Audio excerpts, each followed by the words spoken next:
Alors, on y va pour la correction des exercices 7, 8 et 9 de la fiche numéro 2. Donc, en fait, c'est le 7, le 8 et le 9 qui sont ici. Alors, il n'y a pas grand-chose de très compliqué, mais en fait, il va falloir être très méthodique. Donc, d'abord, on va se faire un schéma. Là, je vois bien que le solide, c'est un cube. Je marque la formule qui est associée. Donc, c'est l'aire de la base multiplié par la hauteur parce qu'il n'est pas pointu. Ok? La base, je l'ai mis en rose. Vous allez tout le temps le faire. Donc, l'aire de la base, c'est l'aire d'un carré, puisqu'en bas, c'est un carré. Côté fois côté, 4 fois 4, ça fait 16 cm². Et après, je reviens au volume. Je prends 16, que je multiplie par la hauteur, qui est 4, ça fait 64 cm3. C'est fini. Mais il faudra à chaque fois avoir exactement... Il faudra toujours avoir la même façon de faire. C'est le même procédé. Et comme ça, vous ne vous perdrez pas. On y va pour le petit b. Alors, en fait, le petit b, c'est quoi? Ben, c'est un parallélépipède rectangle. Ou vous mettez que c'est un prisme. Ça, c'est pas très grave. Le volume, c'est l'aire de la base multiplié par la hauteur. L'aire de la base, je l'ai mis en rose, c'est un carré. Donc 2 fois 2, ça fait 4 cm². Je reviens au volume. 4 fois la hauteur qui est là, ça fait 16 cm3. Alors pour le suivant, j'ai fait exactement pareil. J'ai dessiné, c'est aussi un parallélépipède rectangle ou un prisme, vous faites comme vous voulez. J'ai mis la base de couleur. La base, c'est un rectangle puisque j'ai 5 ici et 4 ici, ça m'est donné là. Donc, l'aire de la base multipliée par la hauteur, c'est l'aire d'un rectangle. 4 fois 5, ça fait 20 cm². Pour le volume, ben, je vais prendre 20 que je vais multiplier par 4 et donc ça va me donner 80.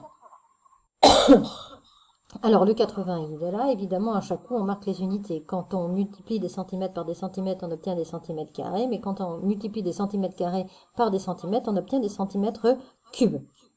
L'exercice numéro 8, là, il est moins facile. Effectivement, c'est une toile de tente. Elle n'est pas posée sur sa base.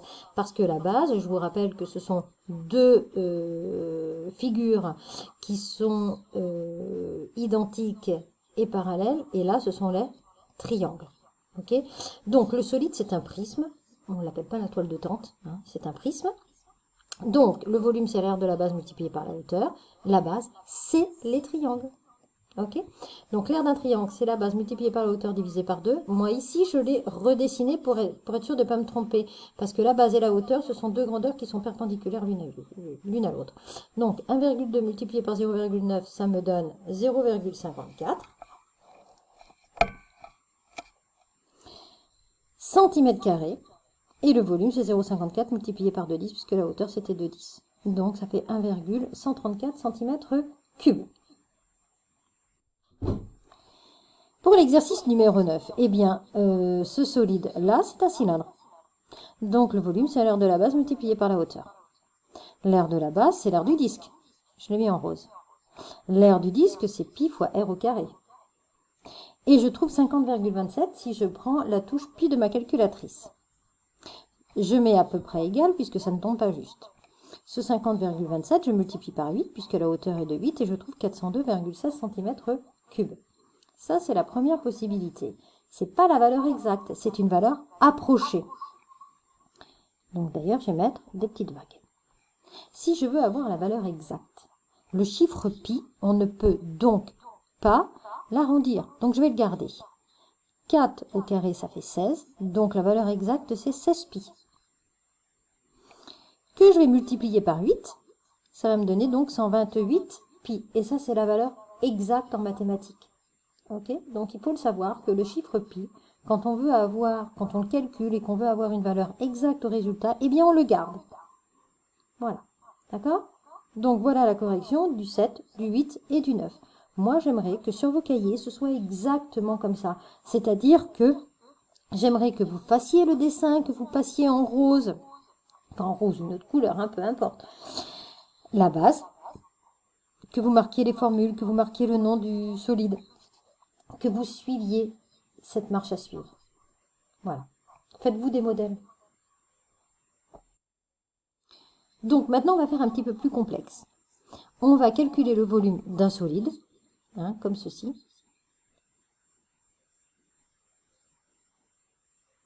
Qui, lui, est composé de deux solides que l'on connaît.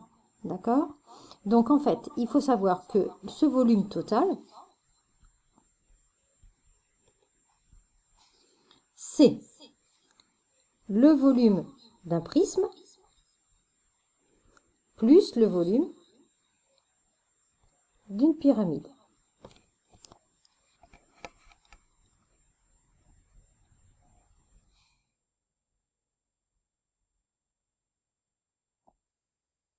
Du coup, ce que je fais, c'est que je vais séparer. Je vais le garder, ça en tête, mais ce grand volume-là, je vais le séparer en deux petits volumes. Donc, un premier qui va être un prisme. Je vais faire un schéma. Donc, 6, 5 et 3. Ma base, je reste toujours pareil. Je la mets en rose. On est d'accord?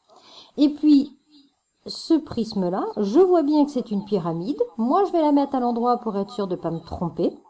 OK? Et puis, je vais la dessiner à côté. Alors, ma pyramide, là, voilà, je viens de la construire. Elle n'est pas parfaite du tout, hein, on est d'accord? Je mets la base en rose. Là-bas, c'est un rectangle de mesure 6 et 3. Et la hauteur, elle est donnée ici, c'est 7. D'accord? Si on considère qu'on travaille avec des centimètres, hein, voilà. C'est parti, je fais toujours la même chose. Donc là, le solide est un prisme.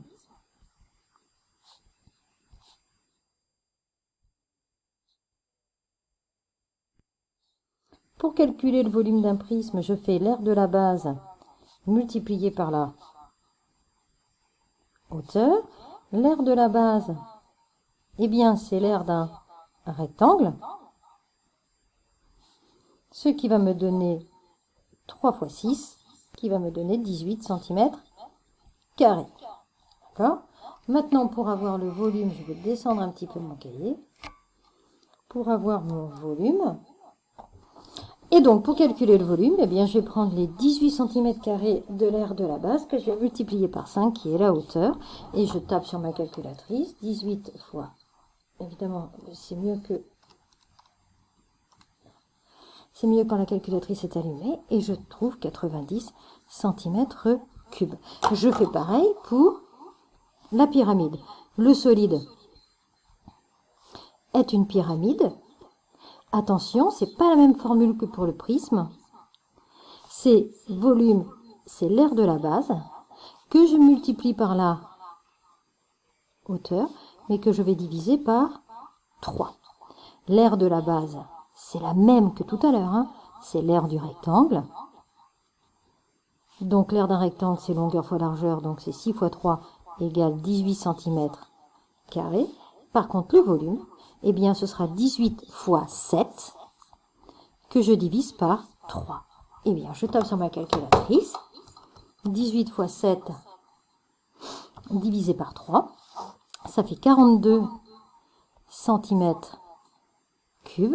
Et donc, le volume total, ce sera 90 plus 42, ça fera 132 cm3. Là, je le mets ici. D'accord? Donc, vous me prenez cet exemple-là, que vous allez écrire sur votre tableau, sur votre cahier, pardon, et après, je vous donne des exercices, vous regardez sur Pronote.